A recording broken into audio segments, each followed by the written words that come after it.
our perspective. It's from how it is written, that perspective. நான் first எபிசோட்ல உங்கள்கிட்ட சொன்னேன் பைபிளை 3 படிக்கலான்னு. இல்லை அதான் கரெக்ட். ஆமாம், அந்த 3வது தான் இப்போ நீங்கள் சொல்கிறீங்க அவருடைய வியூவில் படிக்கணும். அதான் சொல்கிறேன், அவரோட வியூவில் பார்க்காம என் வியூலேயே நான் என் பிரச்சனை ஏன் எதுன்னு பார்க்கும்போது ஐ மிஸ்ஸிங் த ஹிடன் ட்ரெஷர் இந்த பைபிள்ன்றது சொல்லலாமா? இல்லை இப்போது ஒரு உதாரணத்தை சொன்னால் உங்களுக்கு ஈஸியாக புரியும். இப்போ இயேசு பிறந்திருக்கிறார். ஆமாம், மெய்ப்பர்களுக்கு ஒரு விதமான அனௌன்ஸ்மெண்ட். கரெக்டு. தாவீதின் ஊரில் ராஜா பிறந்தார். யார் வந்து சொல்கிறா? தூதனே வந்து சொல்கிறார். டைரெக்டாக ஒரு மெசேஜர் வந்து சொல்கிறாரு.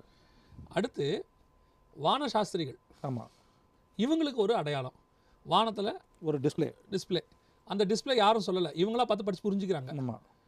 ஆனால் சிமியோன்னு ஒருத்தர் இருக்கிறாரு, பரிசுத்த ஆவியில ஏவப்பட்டு அவருக்கு வர்றாரு. 3 பேருமே இந்த குழந்தை பிறந்ததை தான் பார்க்குறாங்க. 3 ஆங்கிள்லேருந்து பார்க்குறாங்க. 3 பேருக்கு 3 விதமான செய்தி. ஆனால் நியூஸ் ஒன்று தான். 3 விதமான ப்ரெசன்டேஷன். அதில் நீங்கள் யோசிச்சு பாருங்கள். இப்போ நாம் இந்த பரிசுத்த ஆவி ப்ரெசன்டேஷன்